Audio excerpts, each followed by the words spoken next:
नमस्कार, मैं हूं पीयूष शर्मा और आप देख रहे हैं नेक्स्ट टाइम न्यूज नेशन। अब बात करते हैं दिल्ली नगर निगम की। दिल्ली नगर निगम ने आप देखिए कि यहाँ पे 22 मई को एक फैसला लिया था। अगर मैं उस फैसले की आपसे बात करूं तो देखिए उस फैसले में साफ साफ दिल्ली नगर निगम ने यानी कि यूनिफाइड, जो कि दिल्ली नगर निगम पिछले 10 सालों से जो 3 हिस्सों में बटी हुई थी, तो वो यूनिफाइड हो गई थी, एकीकृत हो गई थी। तो उसमें अब ये फैसला लिया गया था कि यहाँ पे जो टैक्स होगा, मतलब जितने भी दिल्ली नगर निगम के क्षेत्र में, क्षेत्राधिकार में जितने भी मकान आते हैं, उससे जो टैक्स जमा होता है, तो उसमें 1% की बढ़ोतरी की गई थी। जी हाँ, 22 मई को यही आदेश पास हुआ था। अब उस आदेश को लेकर यहाँ पे दिल्ली नगर निगम ने अपने फिर वापस ले लिया, क्या अधिकार ले लिया है। जी बिल्कुल, यहाँ पे जो पूरा का पूरा जो उन्होंने एक नियम बनाया था, उसको खुद ही वापस लेने का पूरा यहाँ पे फतवा जारी कर दिया है। अब इसमें क्या क्या बोला गया, इसमें साफ साफ ये बोल दिया गया है कि जितने भी जो टैक्स पेयर्स हैं, जो हाउस टैक्स देते हैं, तो उसमें इन्होंने 1% की जो बढ़ोतरी की थी वो वापस ले ली है। अब दूसरी बात अगर मैं आपको बताऊं तो दिल्ली नगर निगम ने ये भी बात की है कि जो टैक्स नहीं देते हैं उन पे शिकंजा कसने के लिए जो 22 मई को ये 1% का छूट लगाई थी, तो ये सिर्फ उन्हीं पे काबू होगा या फिर उन्हीं पे लागू होगा जो टैक्स नहीं देते हैं। तो अब टैक्स पेयर्स जो टैक्स देते हैं हाउस टैक्स, उनको 1% नहीं लगेगा, और दूसरे जो टैक्स नहीं देते हाउस टैक्स, जिन्होंने बहुत सालों से नहीं दिया है, तो अब आने वाली 11 जुलाई तक वो उन्हें हाउस टैक्स पूरा का पूरा देना पड़ेगा और 1% की बढ़ोतरी के साथ देना पड़ेगा। जी हाँ, ये दिल्ली नगर निगम का फरमान जारी हुआ है। तो इसी के बारे में आज हम आपसे बात करेंगे कि क्या क्या इस नगर निगम के जो प्रस्ताव आज पारित हुआ है और जो प्रस्ताव वापस लिया गया जो कि 22 मई को लागू हुआ था, उसमें ऐसे क्या क्या और दिल्ली नगर निगम के वासियों को क्या क्या और मिला है, क्या क्या टैक्स पेयर्स के लिए क्या फायदे इसमें हो सकते हैं और क्या नुकसान हो सकते हैं उनको जो हाउस टैक्स होते हैं वो नहीं देते। देखिए हमारी खास रिपोर्ट। विभिन्न टैक्सों की दरों में एकरूपता लाने का प्रयास।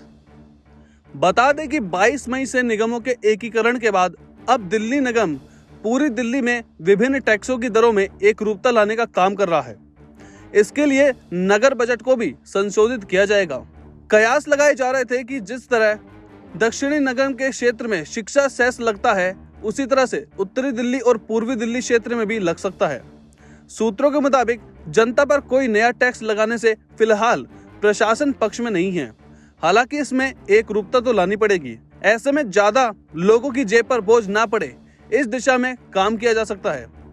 दिल्ली नगर निगम के तीनों क्षेत्रों में करीब 30 लाख संपत्ति निगम के प्रॉपर्टी टैक्स विभाग के दायरे में आते हैं। हालांकि इसमें करीब 12 लाख संपत्ति धारक ही प्रॉपर्टी टैक्स जमा करते हैं। टैक्स ना जमा करने वालों के दायरे में लाने का प्रयास। नगर निगम उन संपत्ति धारकों के दायरे में लाने की कोशिश कर रहा है जो प्रॉपर्टी टैक्स जमा नहीं करते हैं। ऐसे लोगों को जागरूकता से लेकर नियमों का पालन करवाकर दायरे में लाया जाएगा, जिससे नगर निगम की कमाई में बढ़ोतरी होगी। इसकी भरपाई 1% शिक्षा सेस को लागू ना करके भी की जा सकेगी। नहीं लगेगा कोई नया कर। निगम अधिकारियों के अनुसार जनता पर कोई नया कर लगाने के लिए फिलहाल प्रशासन पक्ष में नहीं है।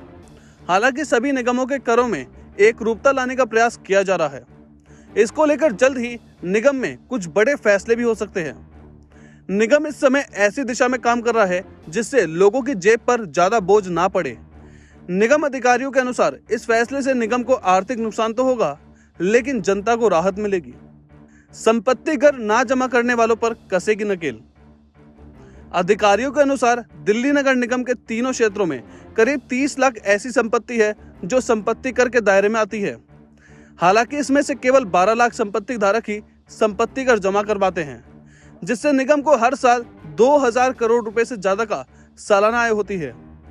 निगम अपनी आय बढ़ाने के लिए अब संपत्ति कर ना जमा करने वालों पर शिकंजा कसने की तैयारी कर रहा है।